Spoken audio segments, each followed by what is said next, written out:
So I'm not sure if you should make these or not, but trust me, they're absolutely delicious. And these are my homemade chocolate trifles, and they are perfect at any dessert table, absolutely anywhere.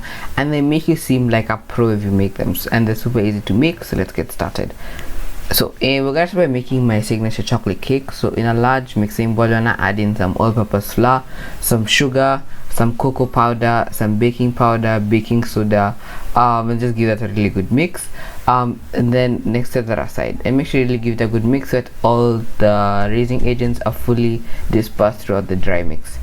So for the white mix, I make a buttermilk. So add in some milk and a little bit of vinegar to your milk and give it a really good mix, and just let that sit for about a minute.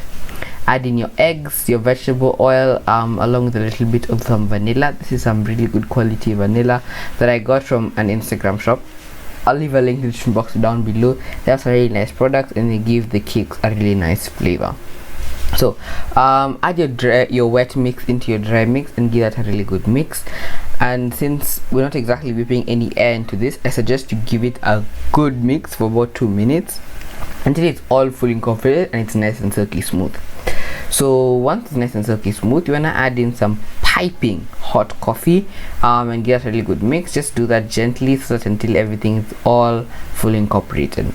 Once all fully incorporated, you want to add it into 2 6-inch pans, but since we're making trifles, you could use a wider pan, would work better. You could use the baking tray in your oven, could work even better, but I only had 6-inch pans on hand, so that's what I ended up using, and bake at 180 degrees depending on whichever pan you use. Mine took 40 minutes because they're in small pans. If you're using a baking tray, 20 minutes and they'll be done.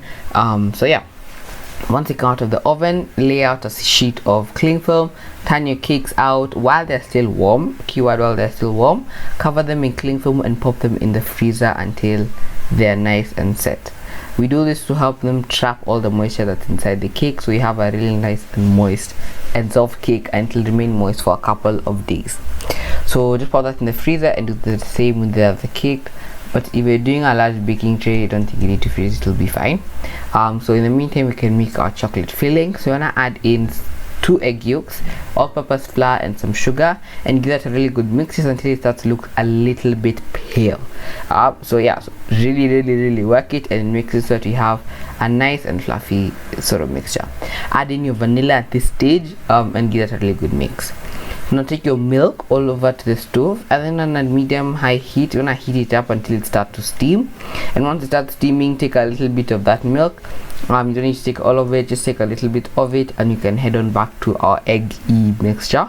And just gently stream that hot or steamy milk mixture just until you have a nice and smooth sort of batter / paste. Please do this slowly so that you don't end up overcooking your eggs or making them scrambled eggs in that container. Carry that back over to the stove and just add it to your milk that's nice and hot. And then just gently cook that down for about 5 to 10 minutes. Keep stirring it constantly. Do not stop stirring, because if you stop stirring, it will start to catch and it'll be really chunky, and trust me, it's not a pleasant experience. And once able to coat the back of a spoon, take it off the heat, and you're gonna add it over some dark chopped chocolate, because chopped chocolate so it can melt beautifully. And that's basically how you make a chocolate crème or a chocolate mousse or chocolate custard, whatever you wanna call it. But it's a really nice chocolate filling. Let it sit for a couple of minutes and give it a good mix until it's all fully incorporated and looks really nice and creamy and smooth. Cover it with cling film until it's covering the top of the crème so that it doesn't form a layer or skin at the top, and let that chill in the fridge until it's nice and cool. In the meantime, we can make our passion filling, because this is a chocolate and passion trifle. So cut up a bunch of passions and then add it into a small little pot. Squeeze in your passions and add in a little bit of sugar depending on how sweet your passions are. My passions are a little bit or fairly sour, so I added like quite a bit of sugar, but depending on the level of sweetness in your passions, but I do suggest use the black ones because they have a nice level of tartness that you want to keep. Add in your sugar, which is about 2 tablespoons, and head on over to the stove, and you're gonna cook that down on a medium low heat just until it starts to get nice and thick. Just keep stirring it constantly so that nothing sticks, and due to the pectin that's present in the fruit, it will thicken up nice and evenly.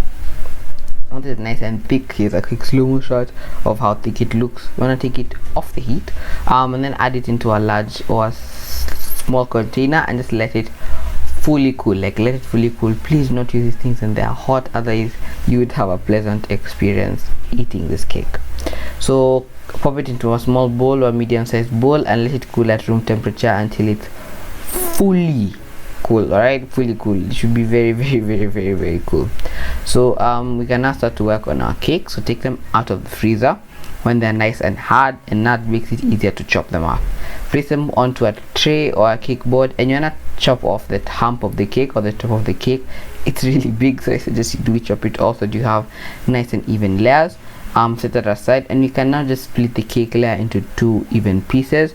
So with a knife, just gently score it all around and then keep it straight and cut all the way through, moving round and round and round and round and round. Set that aside, and you want to do the same for the other cake that you have. Once the cake are cut into 3 even layers, you're gonna take a large cup or a cup that's a little bit smaller than the cake trifle that you're gonna assemble it in, and cut out your layers.